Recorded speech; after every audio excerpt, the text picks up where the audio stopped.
I'm really proud of our guys, our coaching staff, our support staff, and most of all our players. They've worked incredibly hard in a very difficult environment for a long time, right? And this started back here sometime in early June, and to be able to play a game here on October 24th, that's a lot of hard work and a lot of starting and stopping. And I'm very proud about our guys, proud of our guys. Great to get started with a victory. I mean, we got to make sure we keep it all in perspective. It was a really hard fought game, and we were able to take the ball away and gave us opportunities to find a way to win.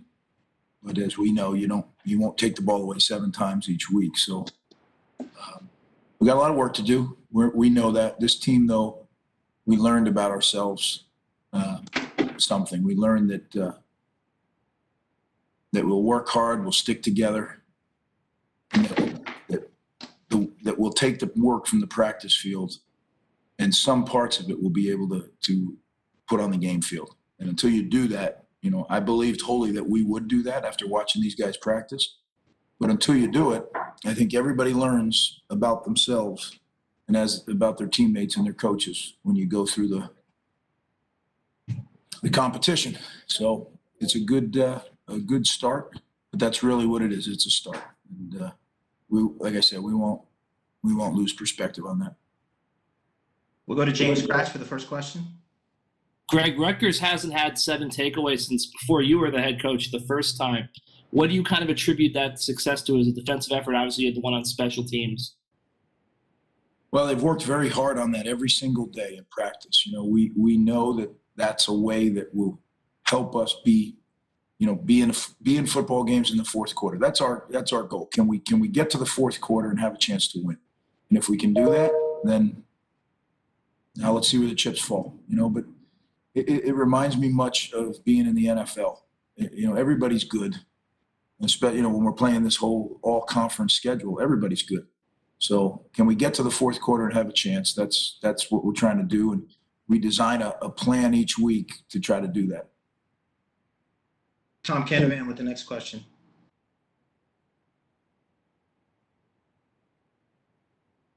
Sorry, Tom, I can't hear you. I think you might be muted. Next.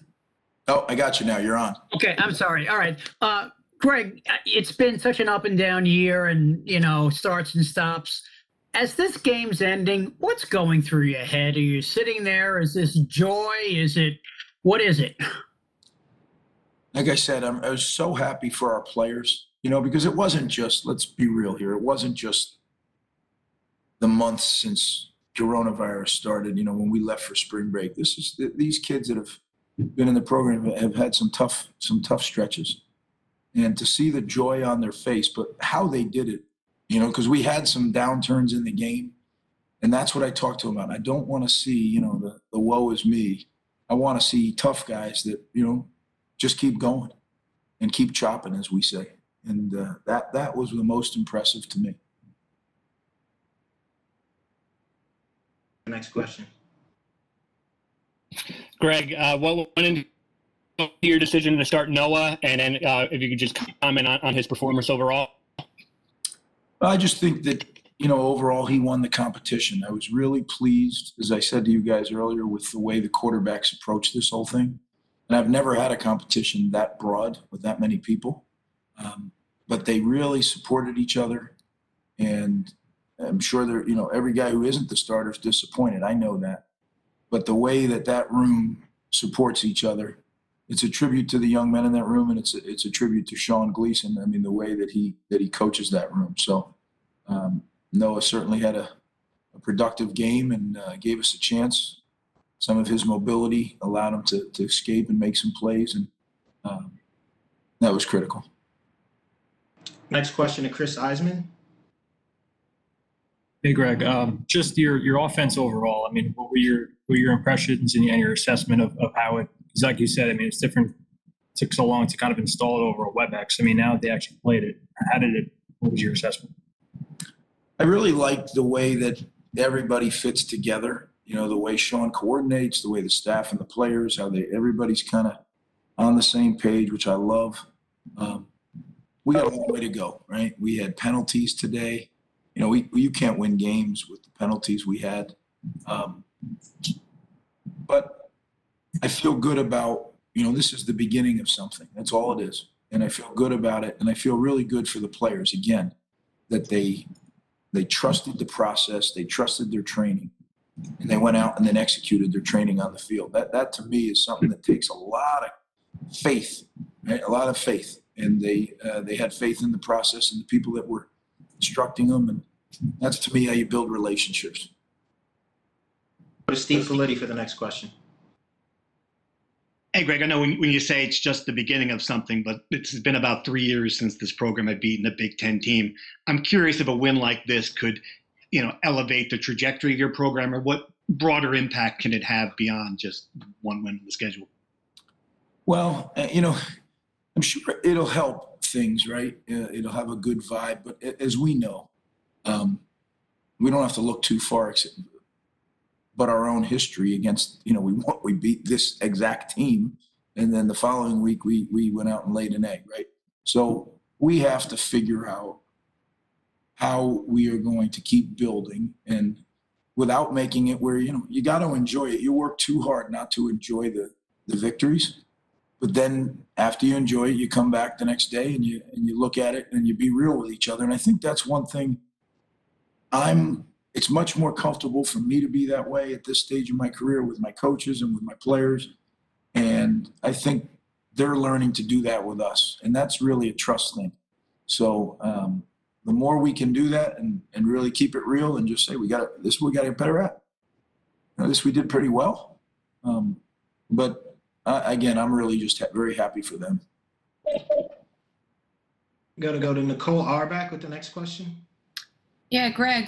So you mentioned, obviously, you can't bank on getting 7 turnovers every week, but what are some of those things that you saw, like you were mentioning, bouncing back when, Michigan State did do something good or got a turnover themselves, or like, what are those pieces that you're going to pull from this that you think are replicable on a week in, week out? Like, are those pieces of that start that, can keep with the build?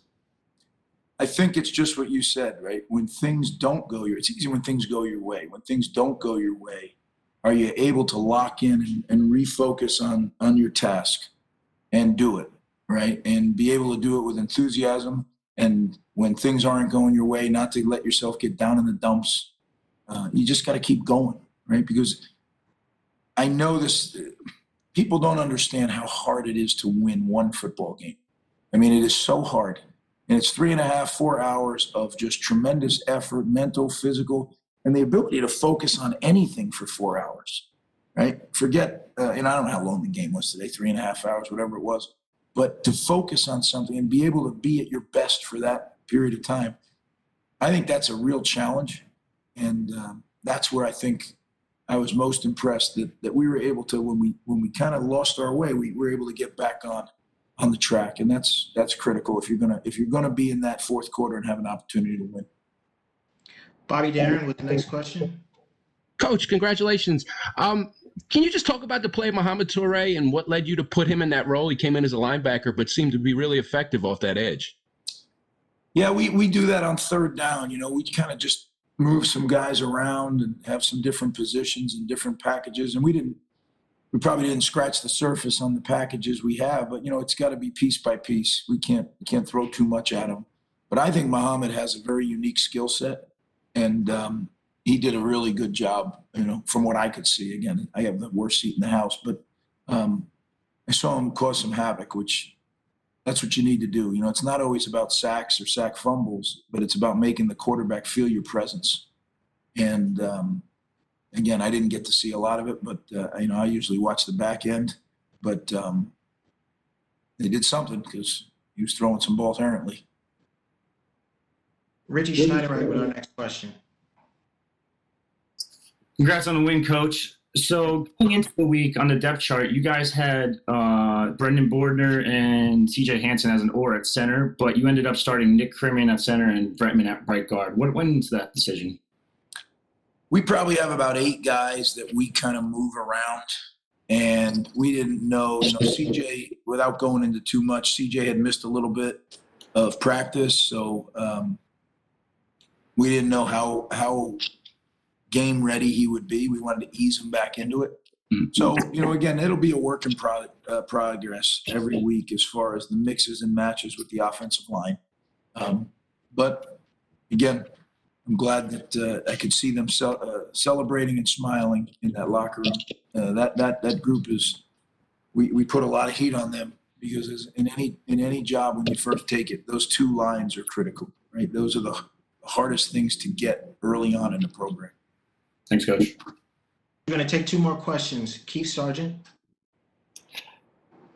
Greg, a lot of fans wanted to know about Davidowitz, what went into Guy Fava handling place kicking, and then the Johnny Langan wrinkle. A lot of fans were talking about that being like Taysom Hill of the Saints. Did Sean watch some film of that? Maybe try to use him in that type of wrinkle all year. Well, Sean did that 2 years ago at Princeton with multiple quarterbacks. So he has experience with doing stuff like that. So again, I don't think we've begun to scratch the surface of that package. Again, you can only do a little bit at a time as you're building a program. But I think Johnny is a very unique talent, and I think we need to find ways to involve him in the game. And I think Sean's the right guy to do that. So I'm gonna just see where he takes the position, right, whatever that might be. The other question about Davidowitz, Guy Fava had won the job in training camp or whatever, not training camp, I guess preseason, I guess is the word to say. And so he handled the kicking duties because he won the job. Final question from James Cratch. Greg, Julius Turner, I think he lost 15 pounds this offseason. Obviously, you guys about that tilted nose position. He really wreaked a lot of havoc today. So I guess when you came in here, what did you see in him that made you think he's not a prototypical Big Ten nose guard, made you think he's capable of what he did today? Well, it's something in our system that we utilize. And we've had success with some guys that maybe didn't fit into other systems per se. And it's been at every stop. Meeks played that. Ramel Meekins played that position back in the day. So, and Ramel, you wouldn't say was the prototype either. Joe Jacoby played the position. You're talking about guys that were, in that 6 foot to 6'1" range, but, have a unique skill set that they have quick and heavy hands and they're very explosive. And Julius certainly has those attributes. I didn't see a ton, but when you look at and you talk to the coaches, he was causing havoc in the backfield at times. I saw early in the game he drew a holding penalty. He was in there, so like those to me are things that a good part of our defense, and Julius fits it perfectly. So he and Robin Jetretton both, I thought, caused some problems in there, which is good stuff. As you know, we're going to play a lot of defensive linemen. It's going to be a rolling show there for the D-line, and that's just our philosophy. Guys, I really appreciate it, and look forward to we'll catch up again later. All right? Thanks, guys. Thank you, Coach.